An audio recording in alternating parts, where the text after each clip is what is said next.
C'est un secret de polichinelle. La réunion des ministres de l'UEMOA de vendredi dernier à Lomé s'est soldée par un manque de consensus sur la désignation du Burkina Faso à la présidence de l'institution.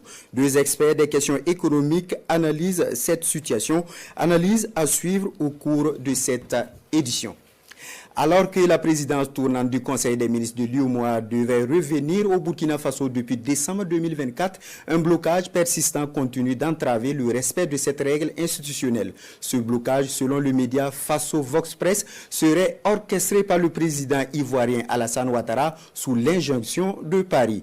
Nous vous exposons d'ailleurs les raisons de cette situation ainsi que l'attitude du président ivoirien, selon ce média qui s'appuie sur des sources diplomatiques. Frédéric Nintiama. L'affaire secoue actuellement les 8 pays de l'espace UEMOA, l'Union économique et monétaire ouest-africaine.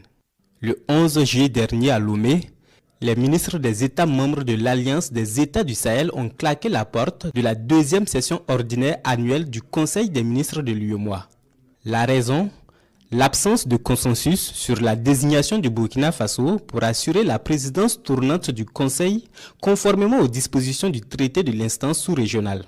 Ce blocage, selon le média Faso Vox Press, est orchestré par le président ivoirien Alassane Ouattara sous l'injonction de Paris. Citant des sources diplomatiques concordantes, le média révèle que tout serait parti du refus catégorique du président du Faso de participer aux réunions périodiques des ministres des Finances de l'UEMOA en présence du ministre français de l'économie et des finances. Toujours selon le média, la posture souverainiste des autorités burkinabées déterminées à rompre avec toute forme d'ingérence, notamment celle de l'ancienne puissance coloniale dérange.